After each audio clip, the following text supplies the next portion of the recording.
24 ఏళ్ల నుంచి పక్షిలాగా తిరుక్కుంటూ నేను మొత్తం రాష్ట్రానికి చెప్తా ఉన్నా. ఇటు కృష్ణ కావచ్చు, అటు గోదావరి కావచ్చు. నీళ్లు లేకపోతే మనకు బతుకు లేదు.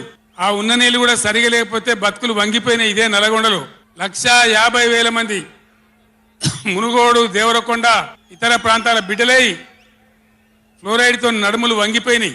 చివరికి ఈ జిల్లాలో ఉద్యమకారులందరూ కలిసి ఆ ఫ్లోరైడ్ ఎఫెక్ట్ అనే బిడ్డలను తీసుకుపోయి ప్రధానమంత్రి టేబుల్ మీద పండబెట్టి, అయ్యా మా బతికిదంటే కూడా ఎవడు పట్టించుకునే వాళ్ళు లేడు.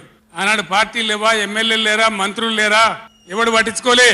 నల్లగొండలో బీఆర్ఎస్ ప్రభుత్వం వచ్చిన తర్వాత జీరో ఫ్లోరైడ్ నల్లగొండ ఫ్లోరైడ్ రహితంగా చేసిందే బీఆర్ఎస్ గవర్నమెంట్, బీఆర్ఎస్ పార్టీ. అక్కడ ప్రజలు నడితే చెప్తున్నారు. ఇలా ఇంతకుముందు మాకు కాళ్ళు గుంజుతుండే, పెద్ద ఇబ్బంది అవుతుండే, నడుములు గుంజుతుండే, భగీరథ నీళ్ళు వచ్చిన కాడి నుంచి ఆ బాధలు పోయినాయి అని చెప్తున్నారు. ఎవరిని అడిగినా కూడా చెప్తున్నారు. ఏనాడు ఏ నాయకుడు పట్టించుకోలే. ఇప్పుడు జరుగుతున్నది ఏంది?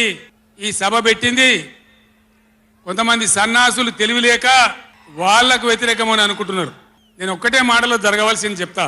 ఉవ్వెత్తిన మనం ఉద్యమంలాగా ఎగిసి పడకపోతే, మనల్ని మనం కాపాడుకునే ప్రయత్నం చేయకపోతే ఎవ్వడు కూడా మన రక్షణకు రాడు. మీరు ఈ మాట రాసి పెట్టుకొని మీ గుండెలలో. ఎవడు రాడు. ఆనాడు ఫ్లోరైడ్ నాడు ఎవడు రాలే. ఓట్లున్నప్పుడు వస్తారు నంగనాసి కబుర్లు చెప్పి, కానీ తర్వాత ఎవడు రాడు. ఓటు గుద్దినం గడ్డకెక్కిందంటే మన ఈపుల గుద్ది మనని బొందలు నూకుతుండే తప్ప ఎవడు రాలే. ఇది జరిగిన చరిత్ర, ఇప్పుడు జరుగుతున్న చరిత్ర. దయచేసి మీరు గమనించాలి. ఇది ఆషామాషి కాదు. ఇది చిల్లర మల్లర రాజకీయ సభ కాదు. రాష్ట్ర ప్రభుత్వానికి కాదు, రాష్ట్ర నాయకులకు కాదు. ఇలా నీళ్లు వంచడానికి సిద్ధంగా ఉన్నటువంటి బ్రిజేష్ కుమార్ ట్రిబ్యునల్కు కానీ, కేంద్ర ప్రభుత్వానికి కానీ, కేంద్ర నీటిపారుదల మంత్రికి కానీ, మన నీళ్లు దొబ్బిపోదామనుకునే స్వార్థ శక్తులకు కానీ ఒక హెచ్చరిక. ఈ నల్లగొండ చలో నల్గొండ సభ ఇది ఏ ఒక్కరికో, ఒక వ్యక్తికో, కొద్ది మంది గురించో, పిటికడి మంది గురించో సభ కాదు.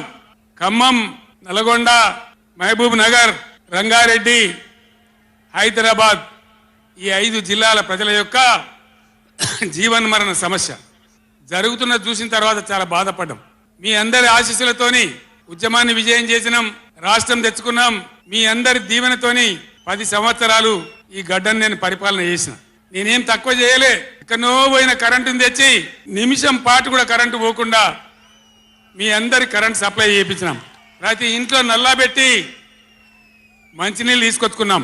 ఒకనాడు ఆముదాలు మాత్రమే పండిన నల్లగొండలో, బత్తాయి తోడలతో బతికిన నల్లగొండలో లక్షల టన్నుల వడ్లు వండించేటువంటి పరిస్థితులు తెచ్చుకున్నాం. అంతకుముందు లేని నీళ్లు యాడికెళ్ళి వచ్చినాయి, ఎట్లా వచ్చినాయి అంటే దమ్ము కావాలి, చేసే ఆరాటం ఉండాలి. ఇది నా ప్రాంతం, నా గడ్డ, నా ప్రజలు అనే ఆరాటం ఉంటే ఎట్లన్నా చేసి సాధించుకొని రావచ్చు.